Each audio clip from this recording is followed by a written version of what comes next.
Hi everybody, Dr. Mike here. In this video, we're taking a look at what causes exercise-induced skeletal muscle fatigue. Let's take a look.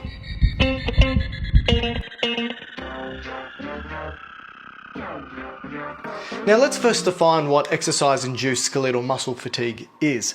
Effectively, this is when you get really tired from doing exercise. But if you want to look at the actual definition, it's a reduction in power and force from the contracting skeletal muscle, which can effectively diminish your performance. So this is obviously really important for athletes and those participating in sports, because it means that they can no longer perform at the level in which they need to for performance.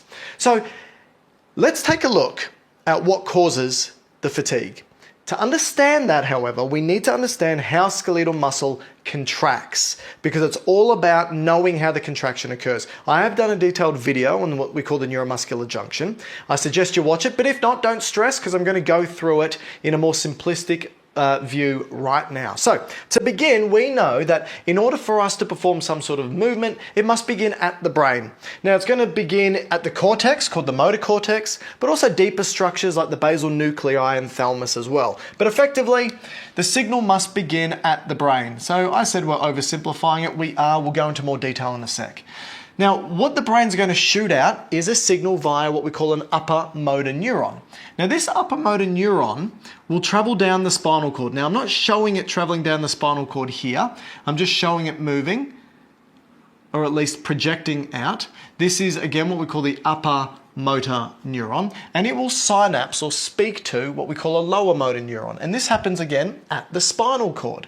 So here's the lower motor neuron, and it will speak to the lower motor neuron via a neurotransmitter. And the neurotransmitter that it releases is what we call glutamate. Glutamate is an excitatory neurotransmitter. Glutamate. Now this lower motor neuron, I'm going to change the way it looks a little bit. Obviously this isn't anatomically accurate or histologically accurate. It's going to balloon out, just so I can show you what we call the axon terminal, or the end of the neuron. So remember that the brain started the signal, and signals that are sent via neurons are called action potentials. I've also done a video on that, but I'll talk about it a little bit in a sec.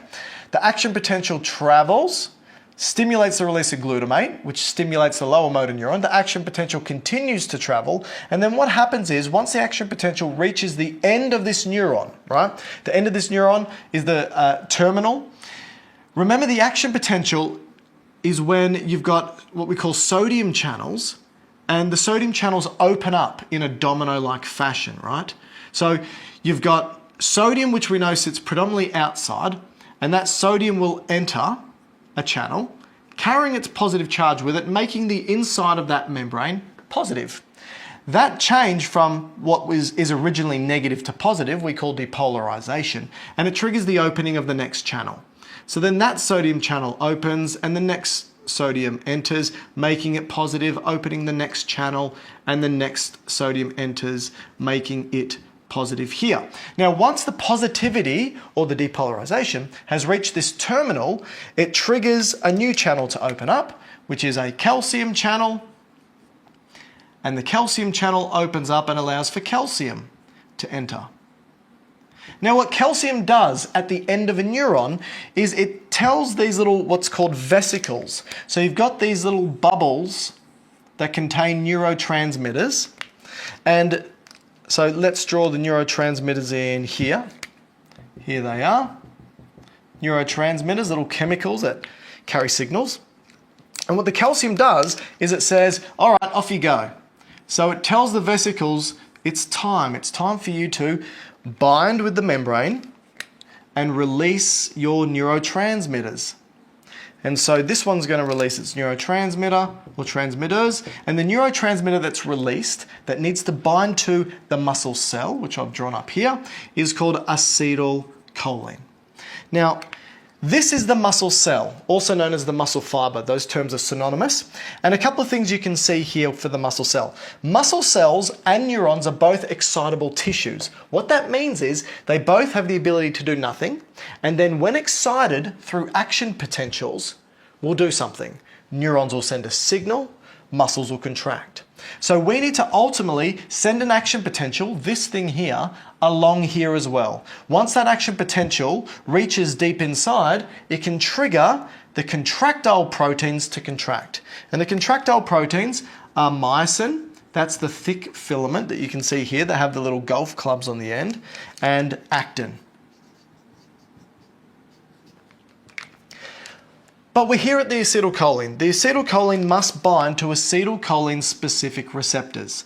These receptors are going to be coupled with a channel. So here's what we call the synaptic cleft. This is the gap. The acetylcholine will diffuse, bind to acetylcholine receptors, open the lid of the channel. And what do you think is going to enter? Well, we want another action potential to be sent, so sodium's going to enter. And so we get sodium influx. Now, just like with the neuron, that makes the inside of this membrane positive, which will tell the next sodium channel to open up, bringing sodium in, making the inside positive. But here's the thing. With a neuron, that's fine to do that, right? We only need the membrane to depolarize. But for a muscle, we want the action, the thing that we need to do is contract. And the contractile proteins aren't just on the surface, they're deep inside, right? And so here, how do we get this action potential to reach deep inside? We've got these invaginations of the muscle cell, which we call T-tubules. And they allow for us to carry that action potential deep within the muscle cell. So again, as the action potential spreads, it sends it in the T-tubules, depolarizing, and as you can see, it's depolarizing now deep within the muscle cell. Now, what happens once it gets deep within the muscle cell is at the end of these T-tubules, we have a pool, a collection, a storage unit, right? And this big storage unit is called the sarcoplasmic reticulum. Sarcoplasmic reticulum. And it's effectively the endoplasmic reticulum, but for muscle cells. And it's filled with calcium. So I said it's a pool or a storage unit. It's a storage unit for calcium. And here's the great thing. Once the action potential has reached the end of the T-tubule, it triggers the calcium to release en masse. Just a huge release of calcium, and it needs to do this through a channel which is called, strangely enough, a ryanodine receptor. Even though it's got the name of a receptor, it's a channel. So let's write that name. That's called a ryanodine receptor. And that will open up, allowing for this calcium to leave, like I said, en masse. So all of the calcium says, I'm out of here. And this is important because when you flood a muscle cell with calcium, that's the signal to contract. But how? How does that happen? Well, let's move over here to discuss. What we've got here is the myosin and the golf club or the arm of the myosin with its head, and we've got the actin up here. But here's the problem. Let's say we've flooded this system or flooded this microenvironment with calcium. And it says, all right, time to contract. And the myosin head goes, no problem, but I can't bind to the actin because there's a bike chain wrapped around it. And as we know, bike chains are useless without a padlock. And that padlock is clicked on. So we need a key to unlock the padlock. Once the padlock's gone, the bike chain falls away and the myosin head can bind to the actin. How do we get the key? Well, luckily, calcium is that key. So calcium will come along and it will bind to and open up the padlock. The padlock opens up. When the padlock opens up, what we find is that the bike chain falls away. And as the bike chain falls away, we've now got those binding spots available. There's a binding spot, there's a binding spot, there's a binding spot. So now the myosin head can bind to the actin. Now, what do we want to happen in this instance? Well, we want something called the sliding filament theory to come to action, right? We want contraction coupling. All right, complex terms, but it's relatively simple. Here's the actin, here's the myosin and the myosin head. We want that myosin head to cock into position, bind to one of the binding pockets on the actin, and then perform what's called the power stroke, which is the contraction. When that happens, when these myosin heads bind to the actin and perform the power stroke, the whole thing shortens.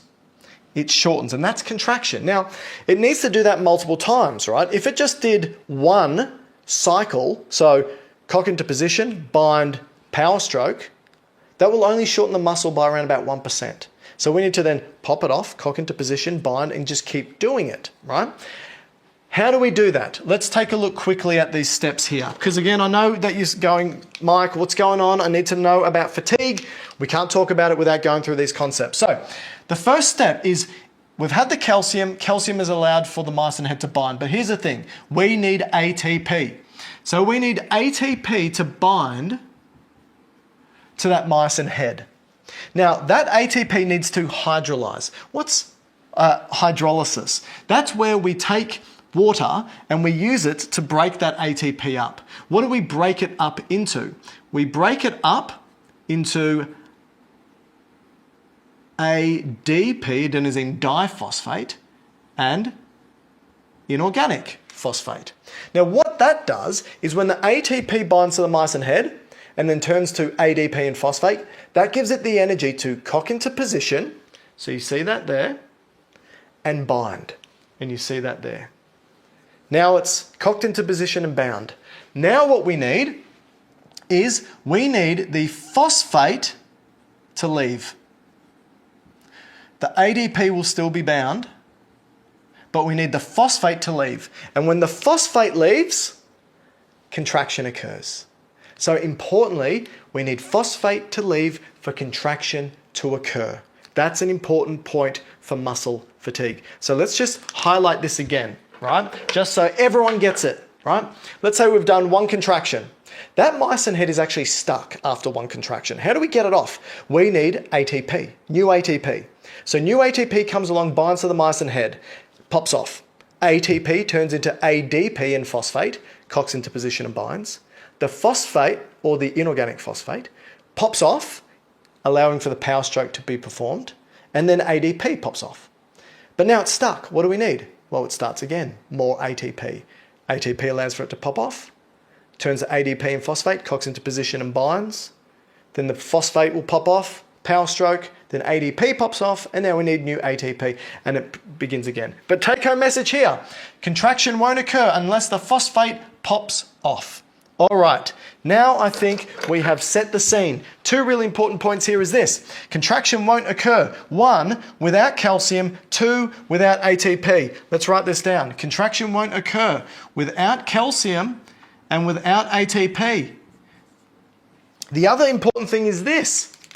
If we're talking about exercise-induced fatigue, any disruption from the brain to the motor neuron, to the neurotransmitters, to the lower motor neuron, to other neurotransmitters, to action potentials, to calcium stores, to ranitidine receptors, to the actin and myosin themselves, to the availability of the ATP. Disruptions in any of these things can cause exercise-induced fatigue. And you know what? It does. So it's complex. Now here's the thing. We broadly break it up.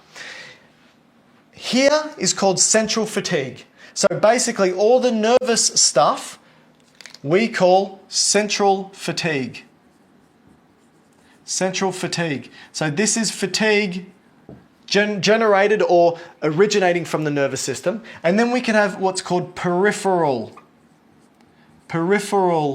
fatigue. And peripheral fatigue is everything distal from the neurons. So basically what's happening in the muscle itself. Both contribute to exercise-induced fatigue. Let's first start with the peripheral fatigue. So, what causes peripheral fatigue? Well, like I said, it's complex, and we need to understand a couple of really important points. First important point is this. There's a number of background factors that affect how likely you are to fatigue from exercise. What are these background factors? Well, one important background factor is your fitness level, right? So do you train a lot? Do you not? Are you an athlete? Are you sedentary? Your fitness level determines how likely you are to fatigue from a given exercise. Another point is your nutritional status is very important. So do you have the appropriate amount of glycogen or fat stores or whatever it might be available? Vitamins, minerals, ions, electrolyte balance, water, are all those things in the right concentrations and balances? And also, the third probably most important thing here is the intensity and duration of the exercise that you're performing. These three things are some of the biggest background factors that influence your likelihood to fatigue. Now, let's just say you've got two athletes. They've both got the same nutritional status, but they're doing two different types of exercise. The intensity and the duration are different. This is a good way to look at it because the fatigue factors can be different. So how do we break up the intensity and duration of exercise? Great question. So, a couple of things. Let's maybe write it over here. You can break up exercise intensity into moderate, heavy, very heavy, and severe.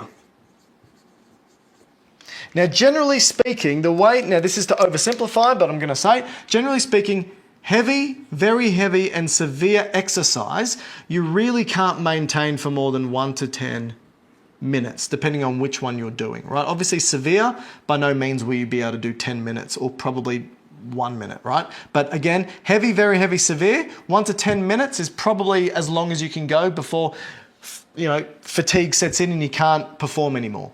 Moderate intensity, generally you can perform this for longer than 1 hour.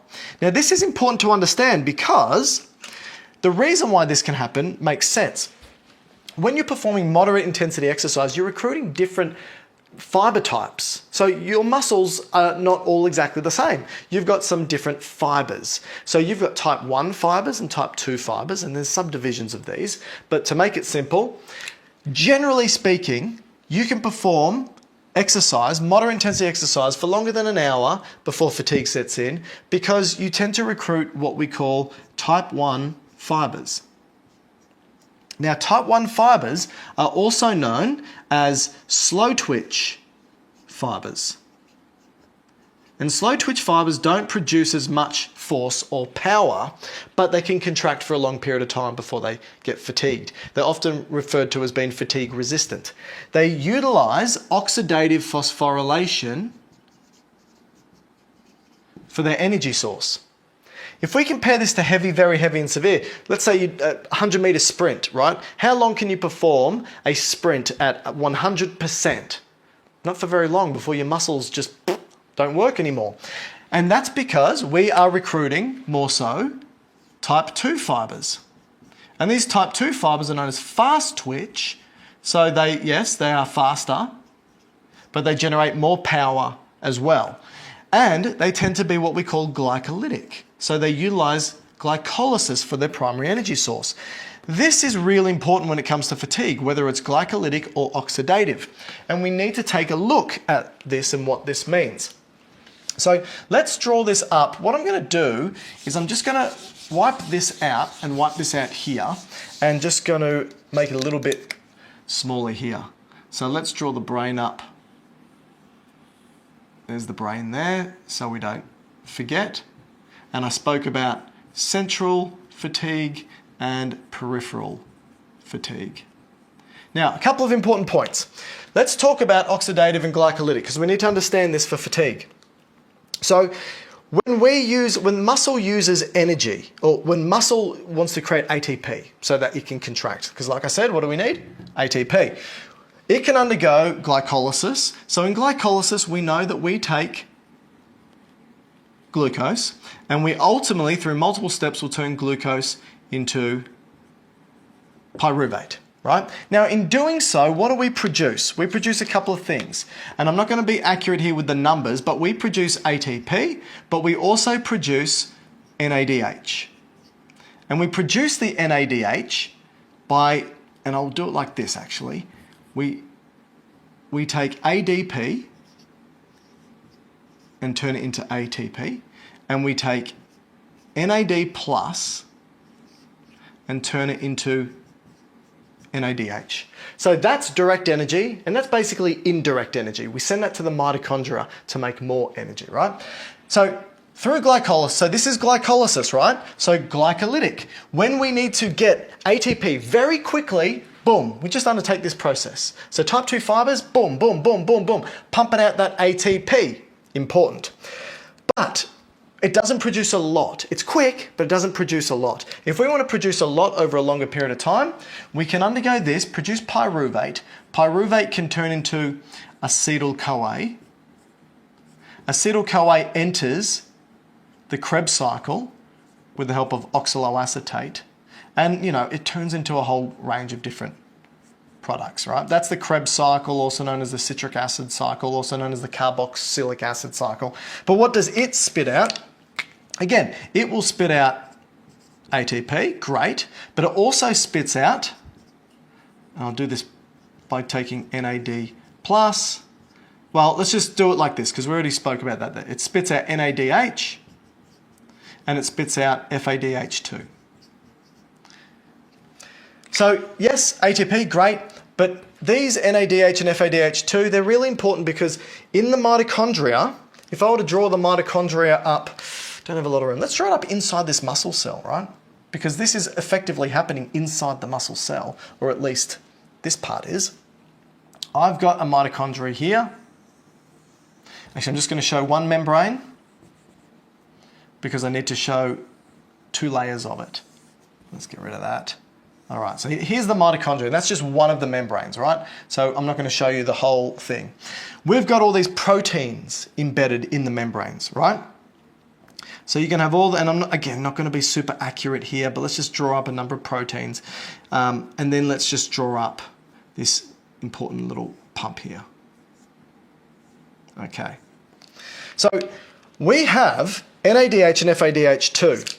What they effectively do is NADH and FADH2, they are holding on to hydrogen ions and they're holding on to electrons. That's what they've actually plucked off these molecules. They just carry hydrogens and electrons. Now the electrons are given to these proteins and they play hot potato with the electrons, right? And in doing so, they excite them to be able to pump hydrogens into this space. So we start to accumulate hydrogens in this space. And as we know, those hydrogens will move down their concentration gradient through this turbine. This turbine will spin, and what do you think it produces? A whole bunch of ATP. Great. But the thing is this, those electrons are damaging. And here, the electrons are just going to accumulate here. We don't want them to accumulate. We need something to mop it up. What we call the ultimate or final or terminal electron acceptor. That's oxygen. So what oxygen does is oxygen will take on board electrons and protons, and what do you think it ultimately turns into? Water, right? The negative electron balances out the positive proton, so it's an H, and it goes with water, and the heaps of them accumulate, and we produce water as a byproduct. Great, but it can only happen with oxygen available. And this is the oxidative type 1 fibers. So they can do this if they have constant oxygen available to them. All right, you might be thinking again, where's the fatigue stuff? Well, let's now take a look. If we look at heavy, very heavy and severe exercise, what is the major cause of fatigue here? Well, first thing is this. I go to do a 100-meter sprint. You say, Michael, sprint as fast as you can for as long as you can. Oh my God, okay. I'll sprint as fast and as long as I can. I go, oh my God, I'm doing it really well, and then all of a sudden my muscles, after let's say 30 seconds, become really quite fatigued. I'm diminishing power and force from my muscles. Why? One is this. I'm taking all of this ATP because I need contraction, relax, contract, relax, contract, relax all the time. And in doing so, what am I producing a lot of? Inorganic phosphate. So under heavy, very heavy and severe exercise, I start to, and I want to write this somewhere. Let's write this. I'm going to wipe this off again. And let's do another little breakout box here, shall we? under heavy, very heavy, and severe exercise, right? Super short term. What do? I produce huge amounts of inorganic phosphate.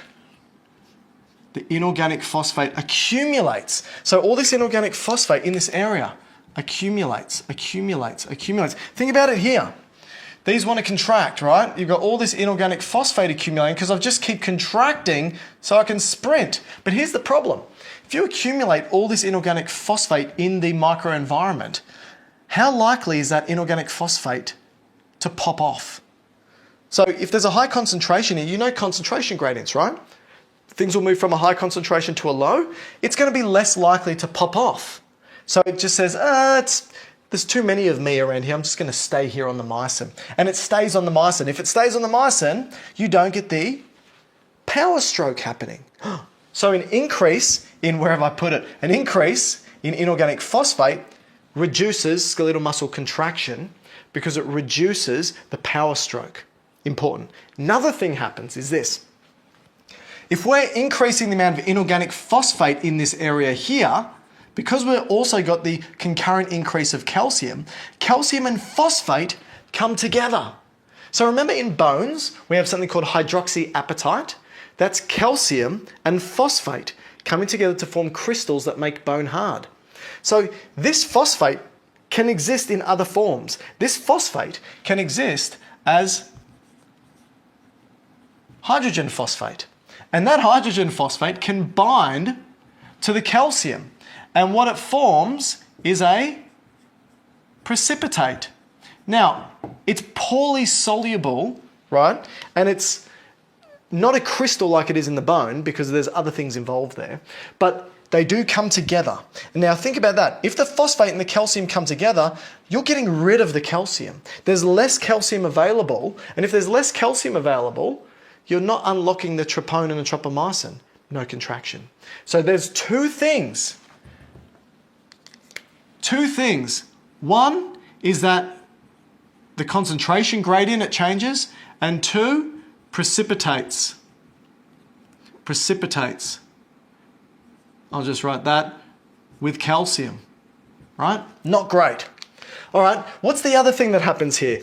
The other major factor is an increase in hydrogen ions. All right, let's talk about this, an increase in hydrogen ions. Now you might be thinking, oh, here's the increase in hydrogen ions, but that's oxidative, moderate intensity. No, that's not where the increase in hydrogen ions come from. Here's the thing. When you take ATP and hydrolyze it, hydrolyzation means you need water. Now this process, right, I'll draw it here. You take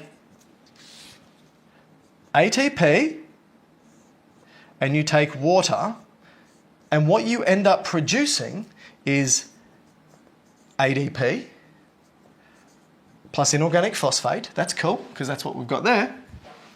Plus hydrogen ions. That's one of the products, hydrogen ions. So through ATP hydrolysis, we increase hydrogen ions. Now, people used to say, I thought the hydrogen ion increase was due to lactic acid. So remember this. I said to you, heavy, very heavy, and severe exercise are glycolytic, which means they effectively only do this part of the equation, right? For energy. And the reason why is when you're running really, really fast, you require a lot of energy really quick, right? Now, that's quick, super quick.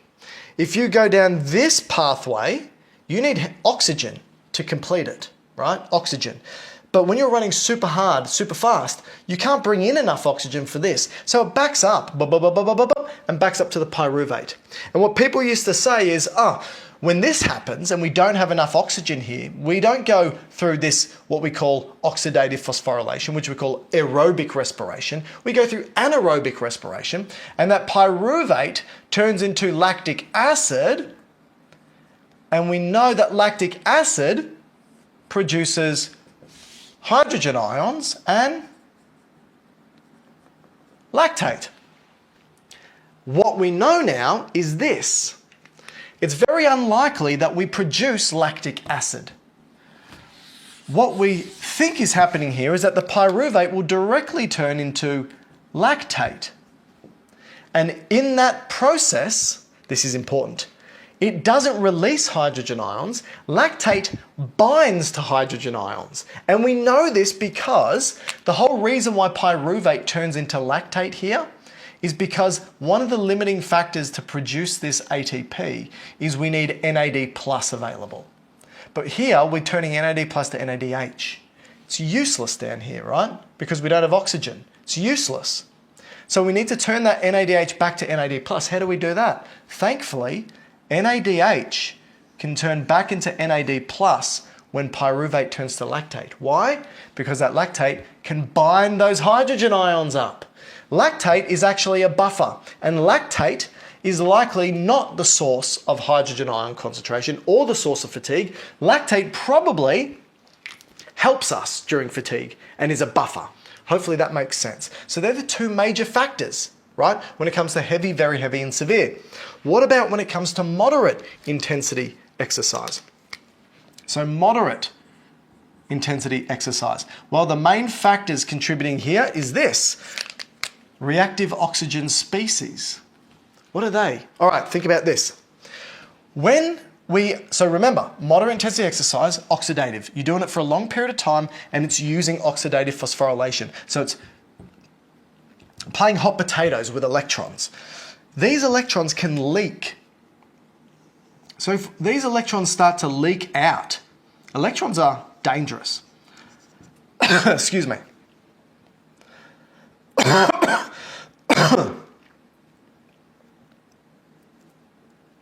And if these electrons leak out, they can bind to oxygen. And you might be thinking, wait, they want to bind to oxygen.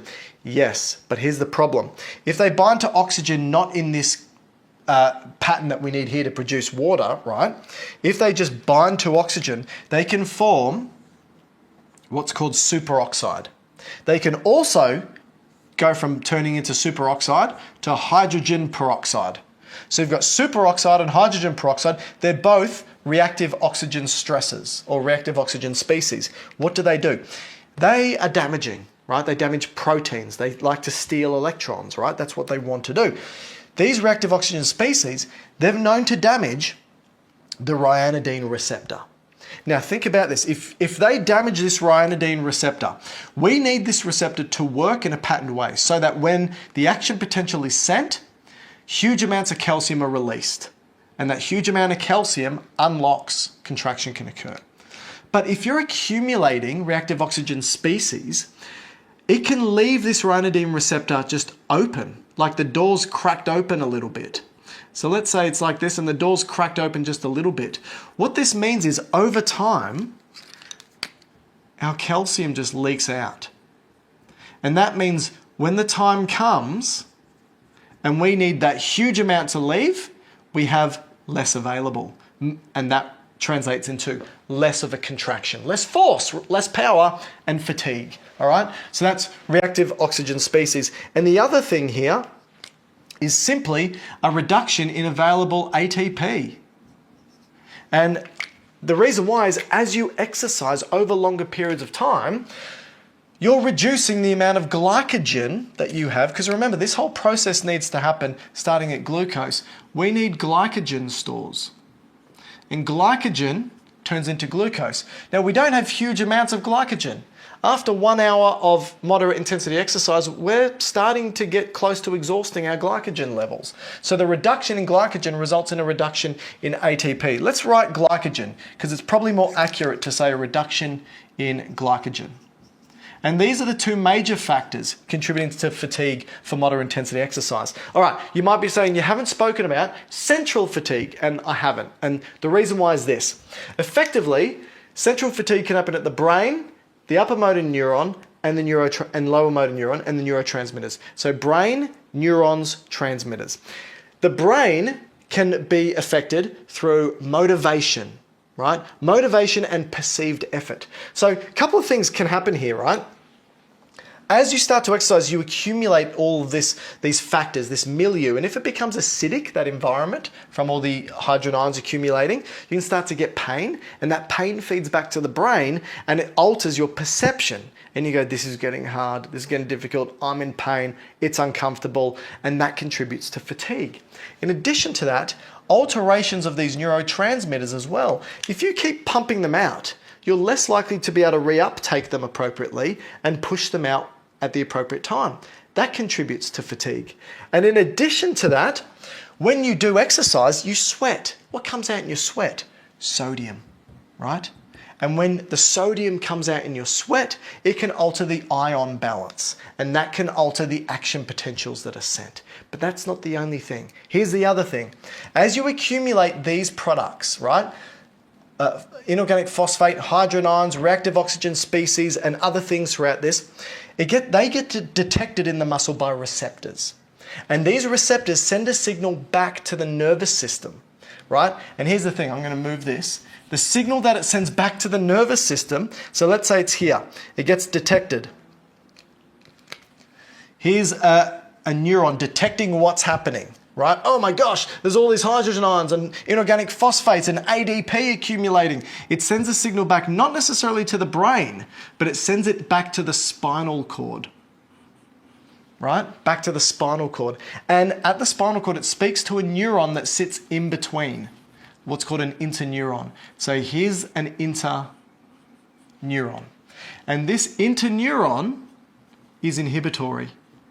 Because what's happened is it said, hey, the muscle might get damaged if we keep doing this. So it sends it back, stimulates this interneuron, and this interneuron sends a signal to the lower motor neuron that says, hey, we need to stop. So an inhibitory signal. I'll do an X. Hey, stop. So it reduces the action potential, reduces the output, reduces the power generated from the contraction. So these are the major factors contributing to exercise-induced muscle fatigue. I'm Dr. Mike.